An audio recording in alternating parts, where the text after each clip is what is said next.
God is three persons in one: Father, Son, and the Holy Spirit. He has multiple personalities.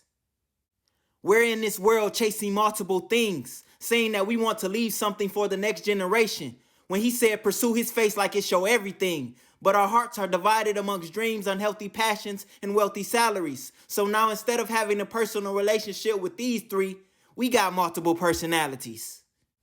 He says that if you want heaven, give him all of your heart and your whole mind.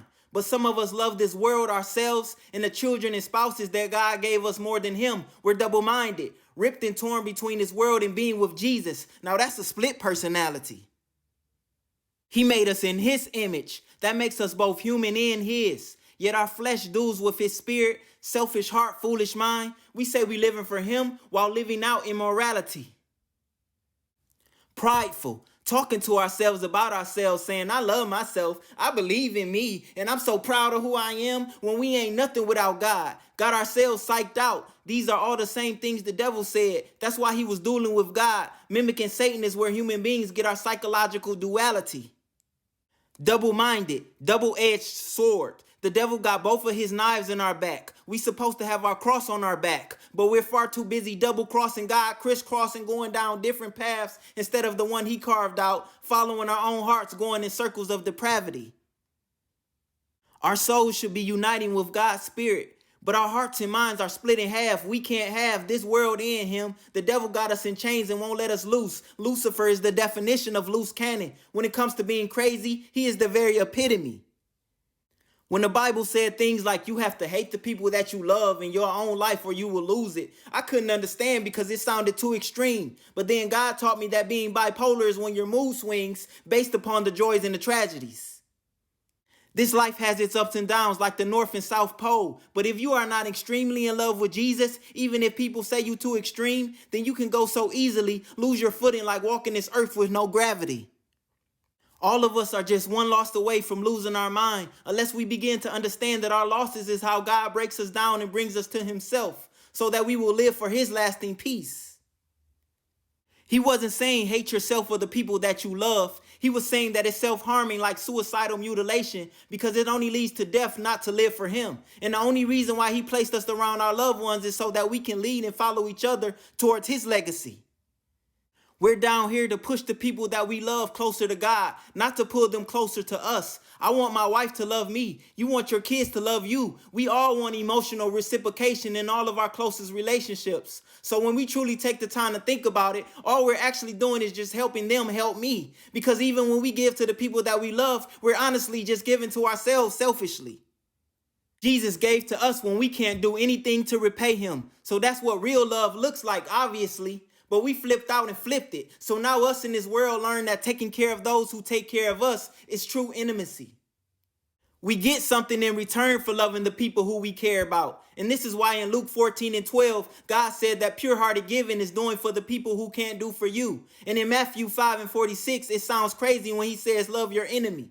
But then he says there will be no reward because even people who do not love God love those who they consider family.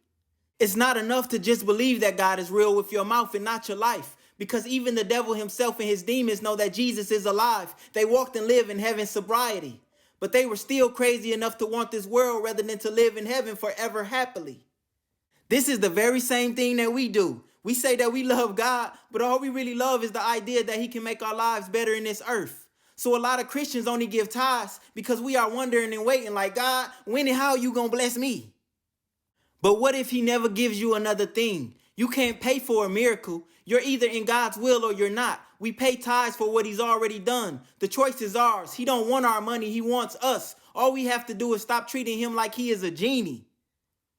We lust for the things of this world way too much. It sounded psychotic to me for God to say, pluck out your own eye, cut off your own hand rather than to go to hell. But then I began to understand that what he was saying is stop living through your senses and start walking by faith, because in all actuality, it's actually psychotic not to disconnect from this crazy world's reality.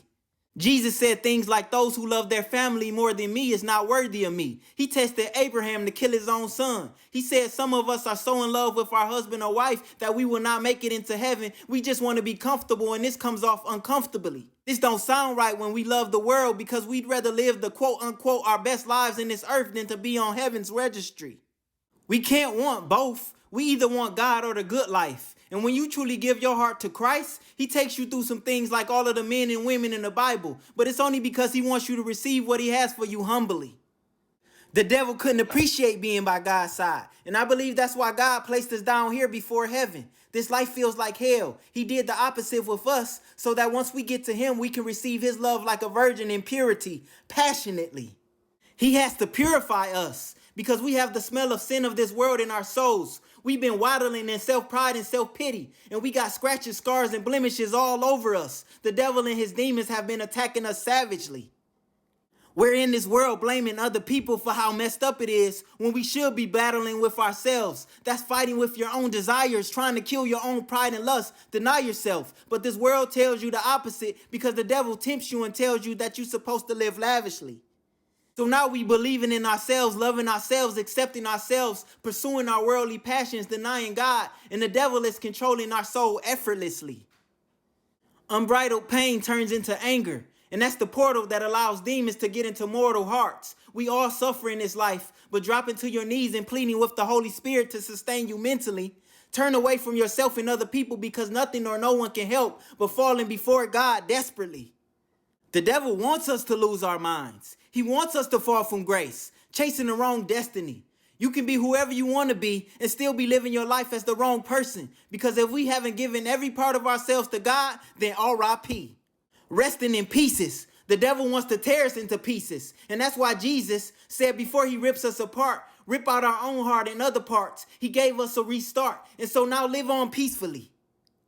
Stop pursuing a piece of land, money, and everything else in this world with all of our energy, instead of the peace of God. When God said he prepared a mansion in heaven for all of us, that our rewards are with him if we give all of ourselves to telling people about his legacy. We're all not given the same spiritual gifts, the same talents, but all of us are called to the Great Commission to do ministry. Living for anything other than getting into heaven and being with the Holy Trinity, telling people about what he did for me, is the definition of crazy, because Jesus saved me. I could have been broken down in this crazy world, but instead Jesus took this broken, dead heart. I was reborn and then he raised me. I've been mentally broken down before, and sometimes I still am. But in my depression, I found that hope is the only remedy. The devil doesn't want people to have faith in Jesus, because he knows that it gives us the power to see past this life and all of his sick, twisted, sadistic, and perverted trickery.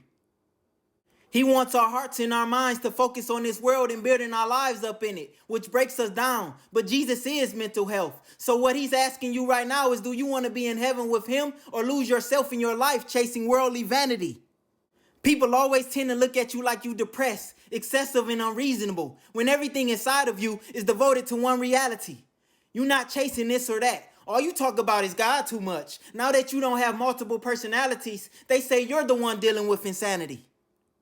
But if you're going to be crazy about anything in this life, be crazy for Jesus, because all of us are addicted to something, whether it's the people that we love, the things that we have, or the part of our lives that we feel like we can't live without and we need it desperately.